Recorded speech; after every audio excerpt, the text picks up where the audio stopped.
So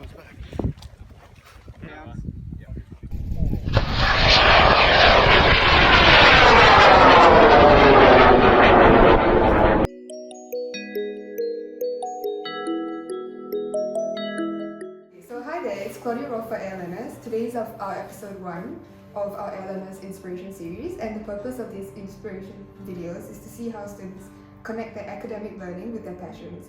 So today we're interviewing Meaghan Munro. So hi Meaghan, thank you for appearing in the Inspiration Series. No worries. Hi, my name's Meaghan. It's great to be here. Cool.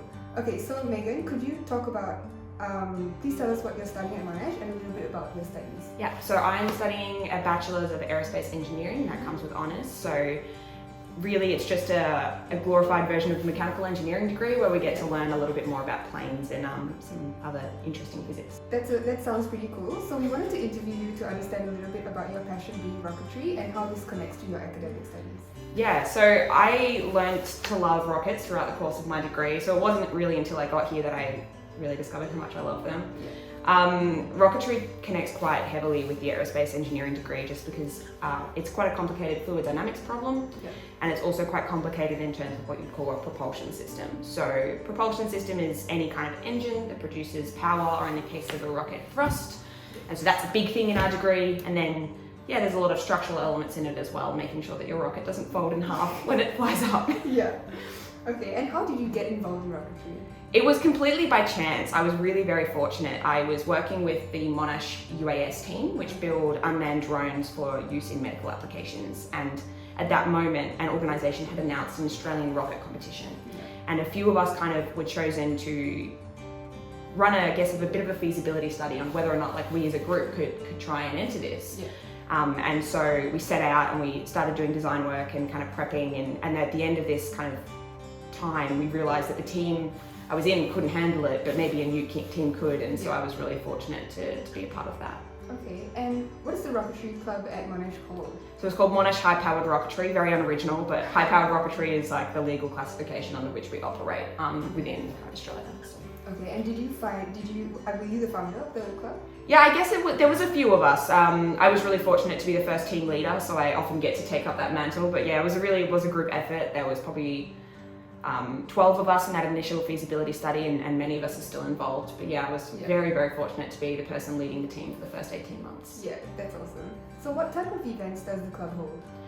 Yeah, so I guess we kind of classify ourselves as a team instead of a club, so we operate a little bit differently. So, as a group, we have weekly meetings and we have social events, and they're all internal, so you're part of the club to be there. In terms of things that other people come along to, we'll often hold kind of open events to talk about the work that we're doing. We'll invite friends, family, industry along. And then the launches that we do are all completely public. So, anyone can kind of come along to watch us launch a rocket if they want to. Cool, never knew that. So where do you actually launch these rockets? So you have to be at a pre-approved site. Yep. So in Victoria, there are 2 sites and they're managed by rocketry clubs. Okay. So for people who don't know, that you can actually launch a rocket as if you're a part of this club. You don't have to be part of any other kind of organisation. Yep. Last time I took my partner's cousin along and gave him a little rocket, and he launched one. 16-year-old kid, he was so excited. So it's really quite a wholesome family event. But yeah, there's a site 2 sites out in regional Victoria that we go to, and then we also travel all around Australia to gain access to different sites at different times of the year.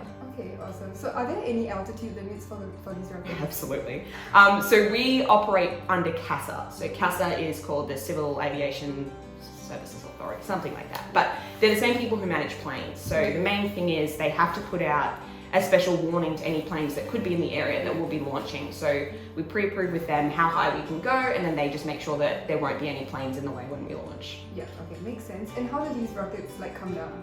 Yeah, so when they reach an altitude, this is where kind of electrical engineers and mechatronics engineers come in. We have a lot of computer systems on board that will detect when the rocket is at the top of its flight. And at that moment, we have devices on board to make the rocket open up and separate. Okay. And out comes parachutes. Okay. So they do come down safely, they land safely, and often we even have 2 stages. So we'll have a little parachute come out at the top and it will drop nice and fast. Oh, fast. Yeah, because you want it to drop fast at first, because otherwise it could travel, 20 kilometers away. Yeah. But then, right before it hits the ground, a nice big parachute comes out and it'll land softly and hopefully with no damage. Okay. And so when you launch these rockets, is there like a specific time of the year that you do it? Like, can you do it in winter and stuff? So in Victoria, this is a very complicated question. If the winds are too high, we can't launch. Yeah. But if it's too hot, we can't launch.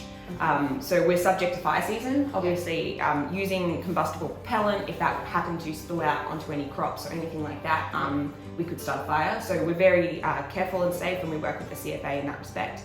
But yeah, if it's too windy, you get often, because these rockets are quite light, they can be affected by the wind and be knocked over and become unstable. So, and we also deal with things where if it's windy, the rocket will start flying in a certain direction just because of the impact of the wind and it gets too far away. So yeah, there's a number of factors. We also need visibility in the sky. So if we're launching 30,000 feet up, you want to at least be able to see most of the flight path in case you lose GPS.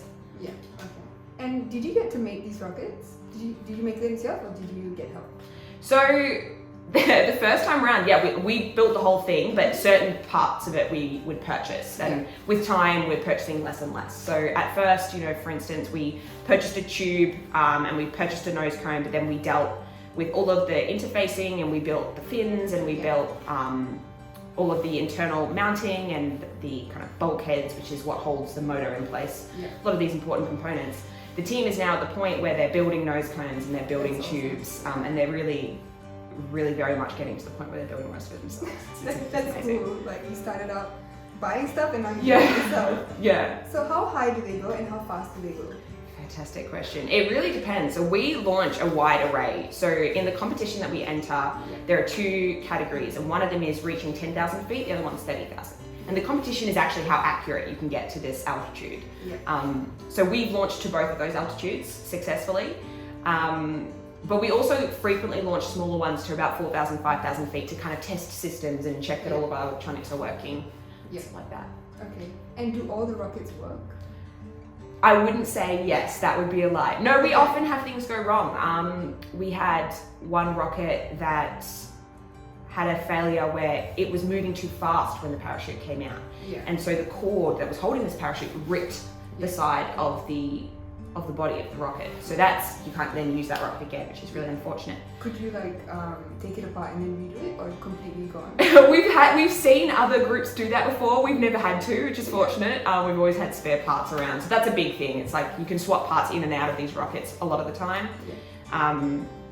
But no, often there are failures you can't come back from. We've seen, not one of our rockets, but we've seen rockets come down from quite high altitudes without parachute because of something that's gone wrong. And that's, I guess, the dangerous element to what we do and why we work so carefully with safety authorities and have to be very careful in terms of our safety procedures when we're out on site. And so what's on the drawing board for next year? So the team is currently working on two primary things. We're entering again the Australian University Rocket Competition, so kind of just optimizing those styles of rockets and working on new scientific payloads. So our rockets don't just go up and come down for fun. We do actually try and undertake experiments because we have a short period of microgravity while we're flying and some other kind of interesting things like high acceleration. So the rockets that we're trying to build for next year are two main things. One of them will have an active control system.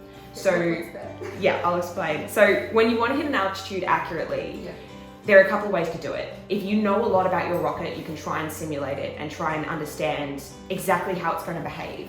But since parameters like wind and minute changes in mass can actually affect that, often you can't get it perfect, and simulations aren't imperfect. So what we have on board is some flaps that will deploy, kind of like the flaps on an aircraft to slow it down. And so after the motor has finished burning, you'll have them and some algorithms on board and a computer on board that detects how high it is, how fast it's traveling, and try and deploy these brakes to slow the rocket down. So that's a big one. And we're hoping in the future to take that rocket over to America, because there was a competition over there that we were accepted to attend, but obviously... Is that next year? Well, it's supposed to be this year, but we'll see how we go. It might not run next year, but I'm sure the team, no matter how many years in the future it is, they'll be heading off that way. That's The other thing working on now is our propulsion systems are completely off the shelf. So solid rocket motors are incredibly dangerous to build, and so we just purchase them. But the team is now working on a different propulsion technology, which is called hybrid rocket engines, and they're very, very safe, and well, as safe as a rocket engine can be.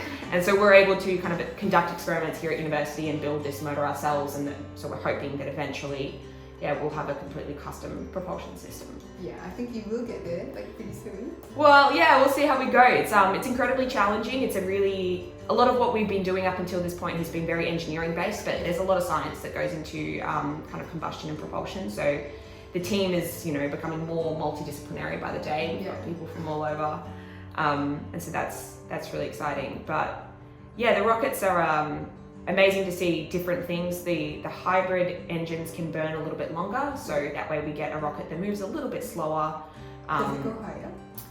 Well, it all depends. You're really often designing around that constraint. So, for instance, our 30,000 foot rocket, it went to a speed called Mach 2, which is twice the speed of sound. It's very, very fast. About, I don't even know what it is, 600 meters per second. The hybrid rockets, we hope that they'll actually travel a little bit slower, even though we want them to go high. Just because when things move a little bit slower, the electronics don't get damaged. So when you try to fly at really high acceleration, often a lot of our onboard systems will just break. Makes sense. Okay, last question. Could you tell us about one of the coolest competitions you've entered? Oh goodness. I mean, the AURC was a fantastic experience just because getting to see other universities work on the same stuff that we're doing and being able to engage with all of them. There are so many amazing competitions in the world. I was really fortunate to go to the Medical UAV Challenge in Queensland.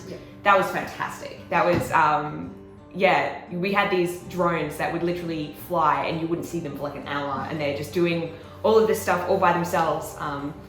Engineering competitions are diverse, and there's really an opportunity for any interest area. I know that there exists challenges for building solar cars, autonomous cars.